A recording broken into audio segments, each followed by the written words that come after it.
Okay. So just keep this balanced. It's Mandy and Friends, where the fun never ends. Mandy and Friends, where the fun never ends. Yay! Hi, welcome. Welcome. Oh, hi! Hello! Welcome to Mandy and Friends. Hello. Hey, don't get it. Oh, jeez. Poor Alisha. My goodness. You guys, we have so many people here today. This is amazing. I love this. We're going to have a party. All right. With a chair party.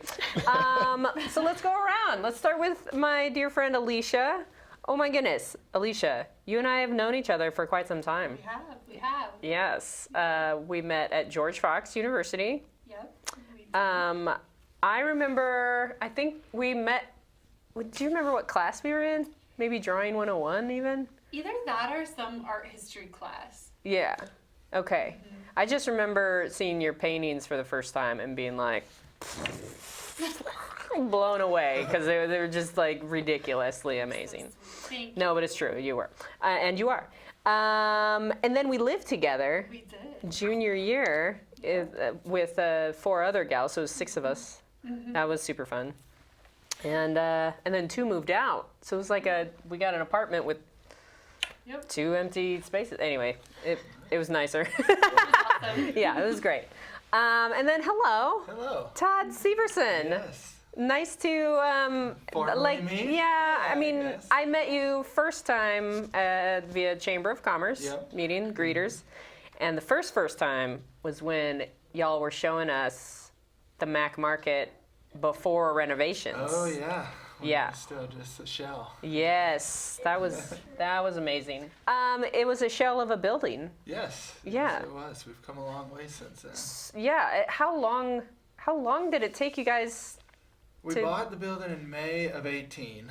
Okay. And then we started doing some weekends in August, but we officially opened 6 days a week in October, so just a couple months ago. So. In 2019. In 2019. So yes. A full year plus a couple months. Yep.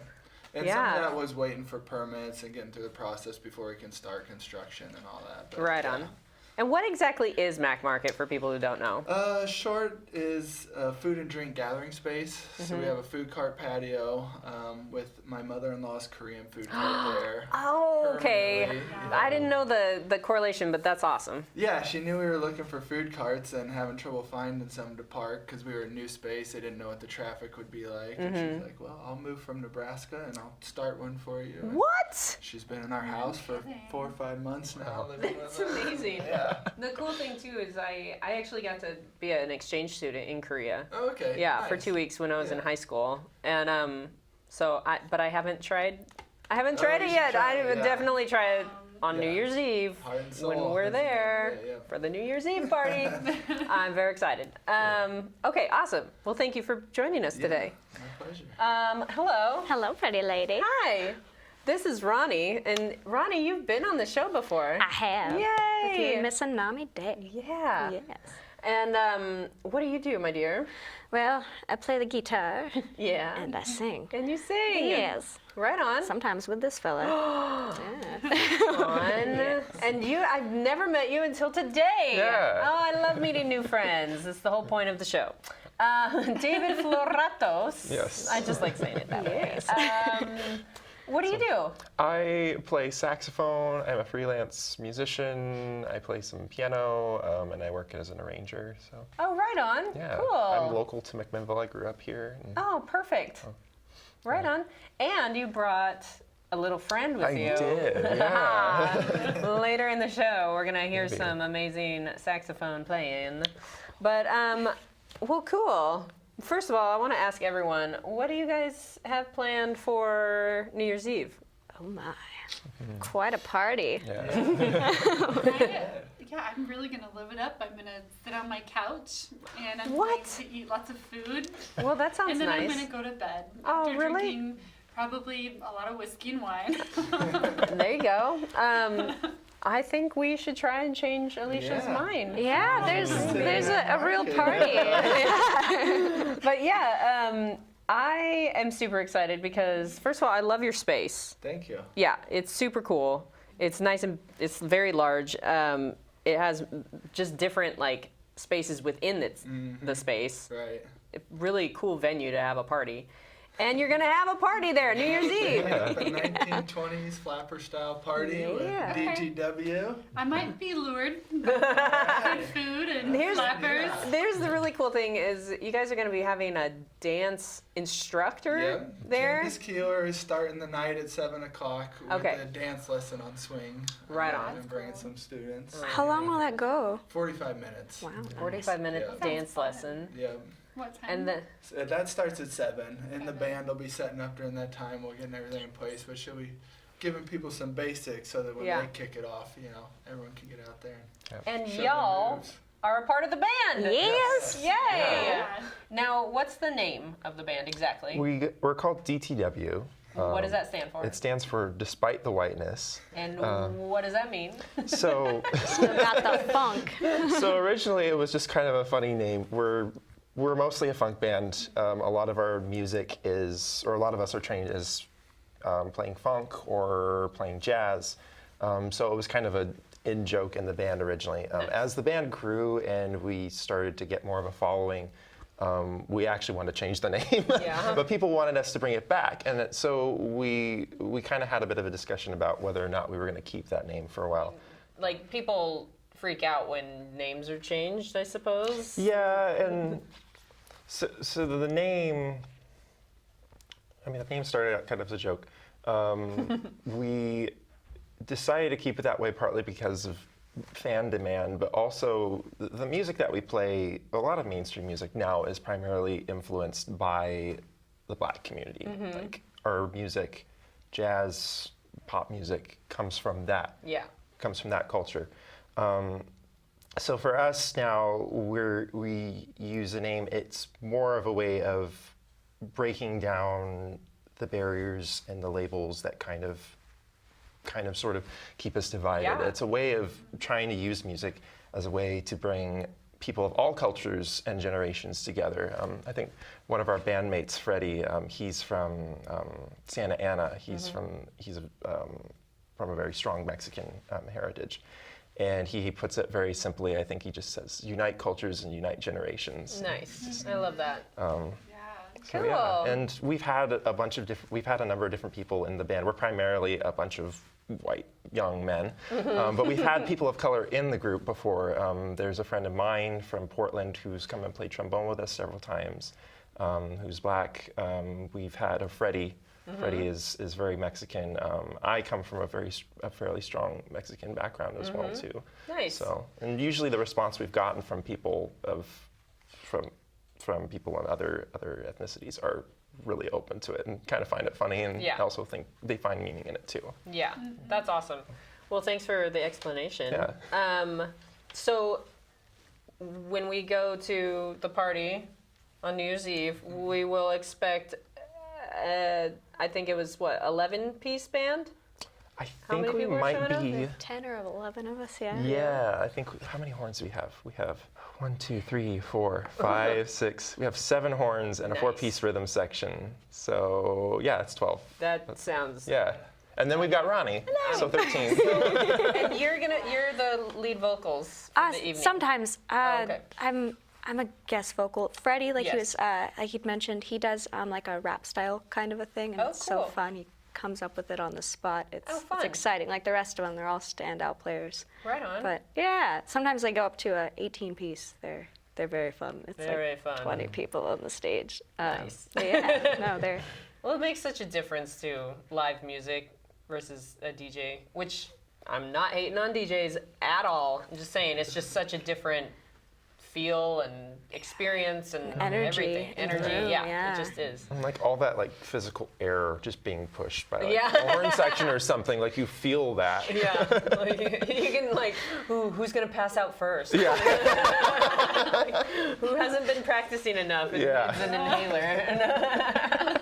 Oh man, yeah, that sounds like so much fun. So Alisha, dear, now when did you start painting? Like start painting? Like start? Yeah, when was your first? I mean, I've dabbled around with different mediums since I don't know, probably 10 or 11. But I think that I got really serious about painting probably about 3 or 4 years ago. Oh. But I've really been doing art my whole life. Yeah. And to me, drawing is just like it's another concept or another form. Painting is another form of drawing, is what I'm trying to say. So when you draw, it's kind of like painting. It's just another medium. But like when you went to Fox and you wanted to major in art, why would you want to major in art versus something else? Yeah, I mean, I've always been really passionate about the arts. I think that it's a really great way to express yourself. It's very therapeutic, kind of like yoga, or that feeling you get during a long run. So I think that feel-good piece is why I've always been doing art, but I've always been very curious about different ways of expressing yourself and things that you can say to society or other people around you through arts or the arts, through music. I mean, you can evoke so many different feelings from playing music. I think it's the same in painting, but only in a visual form. You did this whole series a couple years ago about the sex slave industry that's like super powerful, where you open doors and there's a woman behind it and she's like an animal in a cage, basically. It was amazing. Are those images on your website? I can't remember. That's under construction at the moment. Well, anyway, it was amazing. I will be doing. Oh no, but it's on your show. Instagram at least. It is, yeah. Okay. So it's on my social media page, but I'm also going to be doing a show at the Chehalem Cultural Center this summer. Oh. Too, with it. Perfect. Well, that's but good to know. The last show I did with that was in Grand Rapids, Michigan, a few years ago. Yeah. So. But besides that, so I brought that up because you have some really powerful themes in a lot of your paintings, but what you're doing now, kind of as like an actual business, is portraiture, Yes. which is so amazing because I feel like realist painting is a thing of the past. It's like, either that or it's like classical music, really. It's like people do it and people love it, but it's a niche. Yeah. It's become a niche, I feel like. Yeah, I mean, so I think in a lot of ways it is a little bit of a lost art form, I think. But I do think teaching in classical formats is a little bit lost in a lot of our educational system. I don't think enough attention is brought to the elements of art, principles of design, and learning like the foundations before you take it another direction. So if you look at Picasso, for example, he is known for abstract expressionism, but he started out as a realist, which a lot of people don't realize. And so I mean, I think that there could be more to go back to that direction. I think that having that foundation myself, the artwork that I can create, should I choose to continue to do pieces like the human trafficking series, I think is stronger because I have that foundation to begin with. So I can mix different mediums and collaborate. I can get a little bit more crazy with it. Yeah. Now, having had that. Yeah. If that makes sense. Well, and I think too, like lots of people, when I teach art classes, because for the Blue Quail, I would teach art to anyone and everyone. They do the 2-hour paintings, and you have a glass of wine and everything. It was the most annoying thing ever that constantly people would be saying is, oh, I can't do this, I can't do this, I can't do this. But it's like, you're doing it right now. And it's just that idea of someone looking at a piece of art or listening to music or whatever it is and saying, I can't do that, when really it's a skill that you can learn. Oh, yeah. It's just like speaking another language. Yeah. Like you guys know. Some people have it more naturally, I think, or it's easier to learn. Well, and that's just is like the skill versus inspiration, and then of course desire in there. Like, do I want to be an artist? Of course, there's that piece. Well, here's the thing. But- If you saw what I was doing 5-10 years ago, it doesn't even compare to what I've done now, but it's been hours and hours of practice, really intense criticisms from my mentor of constructive feedback. I mean, that's, I think, what it takes to really develop a skill in anything. Yeah. Yeah, I mean, you don't just Like if you look at any of the great masters like of the past, they weren't just born with this skill. They had to develop it. And that's my point, is that Yeah. no one is just born, like, you still have to somewhat practice it. You still have to pick up the instrument or the paintbrush in order to learn how to do this, or learn math in order to be an accountant. Anyway, what did you do before you... I'm still working the But day job. the Mac market- Diana runs it full time, and it's really her vision and inspiration. I Okay. just help her execute. But I work for a gas company managing their Oh. truck accounts in Portland. So Oh! the guys Wow. You have to have one steady income as we take a new risk. Yeah, for sure. Totally get that, man. Did you start with sketching? Yeah. Oh yeah. Yep. I just started with like hours of drawing from life, just in journals. Yeah. Is it mostly just people, or do you like animals, or? Yeah. So I think I'm the most passionate about painting people.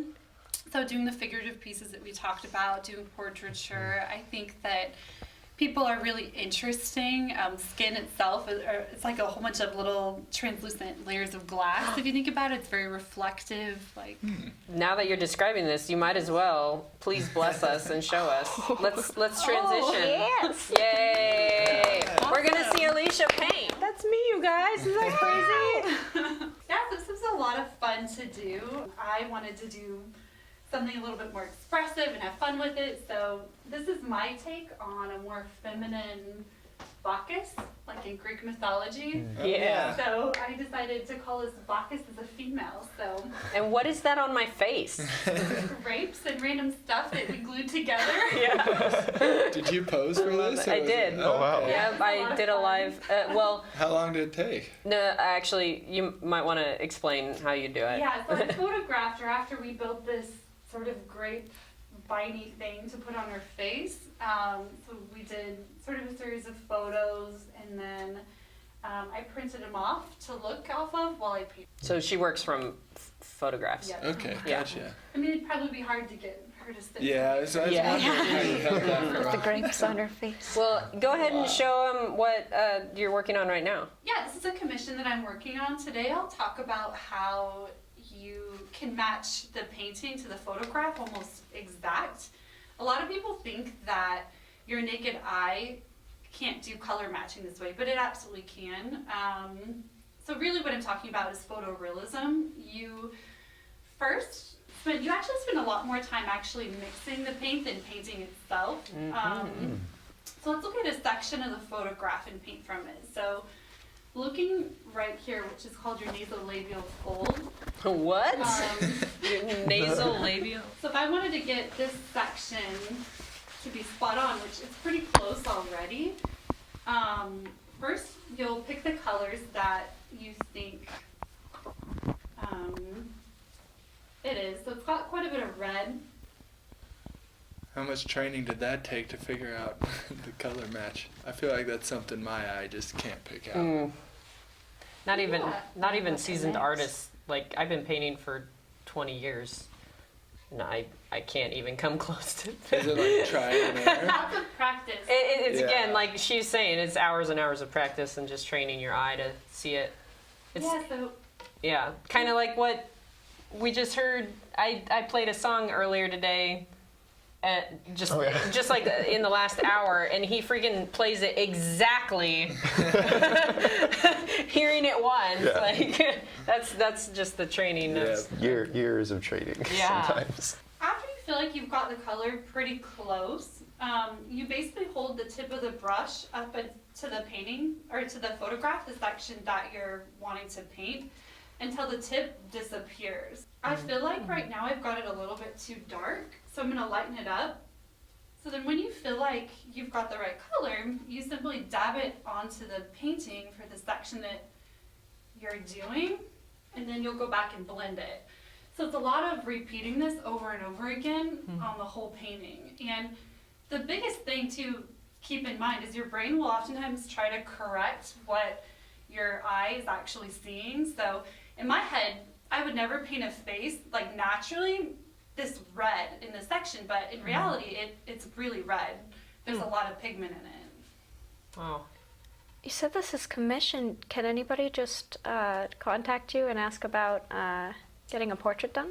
Absolutely. Oh my, I'll keep that Okay. in mind. I'm gonna be real right now. How much does a portrait cost? Oh. Yeah, so I start around $1,500 for a head shoulder piece. Okay. For something like this, it would be around $2,400 because it's what I would consider a half body with hands and face. Yeah, but Um, let's be real. How many hours? Like, it takes a long time to produce something that amazing and impeccable. It really does. I mean, this would easily be 80 to 100 hours Wow. of work. So, Yeah. yep. So for the sure. hourly It's rate. amazing. is- Absolutely. I love it. Well, thank you, Alisha. I wish we had like a whole hour just to watch you paint. That can be arranged. Yeah, no, it's true. Like, we'll come back to that for sure. Bring my Bob Ross wig next time. I think it would be really funny to do something like we'll paint the same thing, and I'll paint my version of it, and then you can paint yours. Yes. And then they'll be like, I'm horrible. No. Are you kidding me? At home, I have paint all over me when I Oh do yeah. this. Oh, when I It's a do disaster. my classes within 5 minutes, I have paint on my hands or on my face somewhere. I don't know how. Thank you. That was awesome. Yes. I really want to hear you play some saxophone. Oh, okay. Yeah. Yeah. I'm gonna Will Ferrell here. Oh yes. This is a soprano saxophone. Oh, thank you for the there's explanation. There's a couple different types of saxophone. I'm mainly a tenor player. Soprano is like one of the smallest common ones. There's soprano and then alto and tenor and then bari sax. At the DTW show, the New Year's show, you probably will see all three of them. Nice. Oh.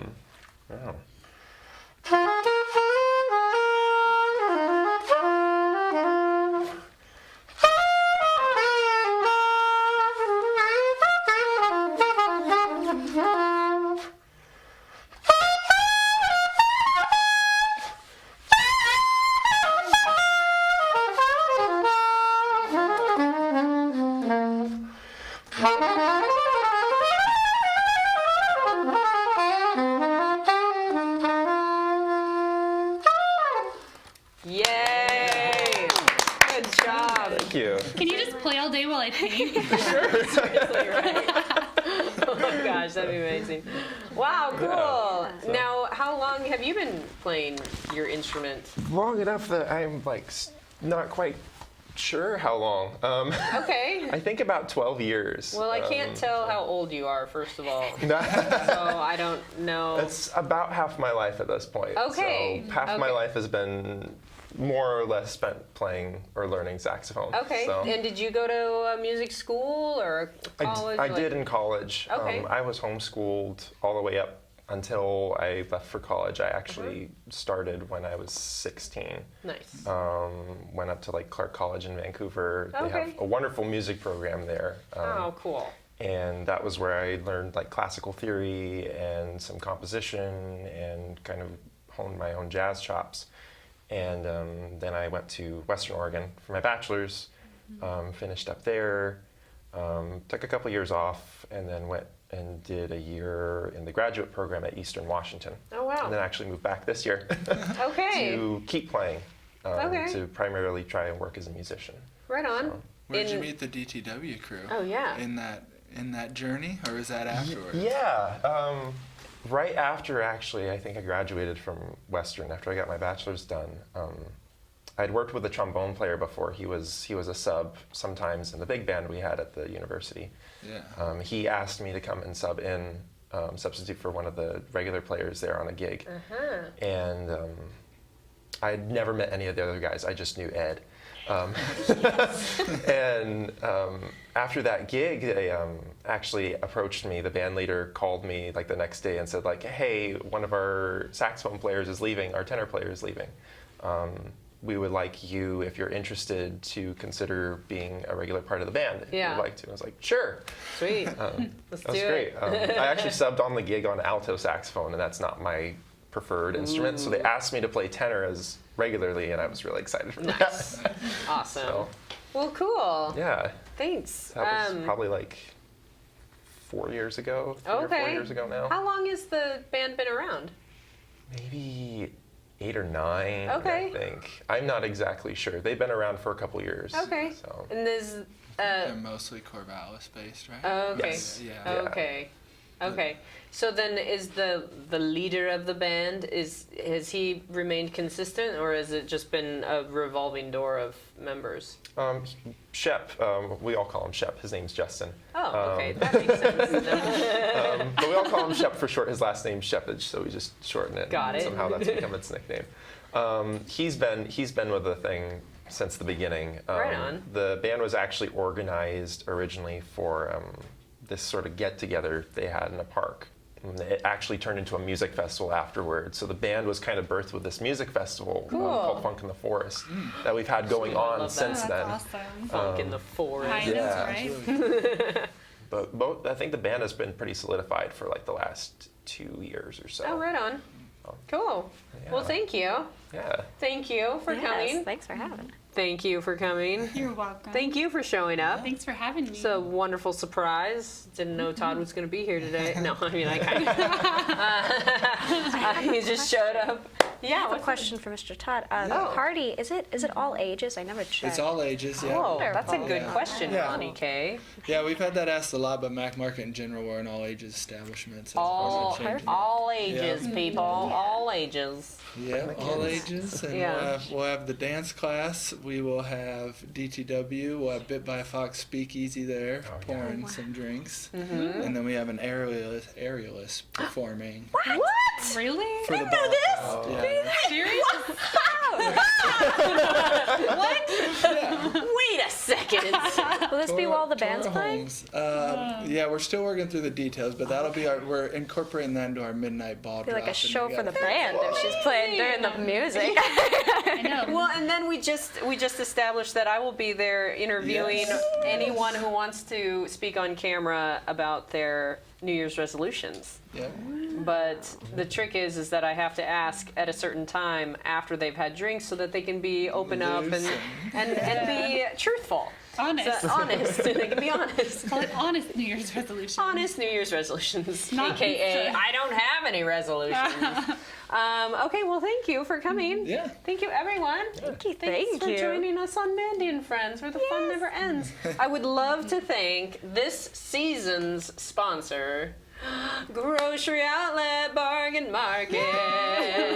They have sponsored this whole season for us because they're amazing. And quick, what's your favorite thing to buy at Grocery Outlet? Eggs. I actually They went always there have this to get morning fresh for eggs. breakfast. Yeah. For And breakfast? I went there to get some breakfast stuff, but I walked away with a whole grocery cart Always. stuff that was You on can't go in for Yeah. one thing. Yeah, It yeah. doesn't happen. Yeah. And then I'd also love to thank our other sponsor, which is Talon's Warden Missions. And yeah, thanks you guys for showing up. I appreciate it. Thank you. Bye. Yay. Awesome. Awesome. All right. Did that go all Thanks, right? Zion.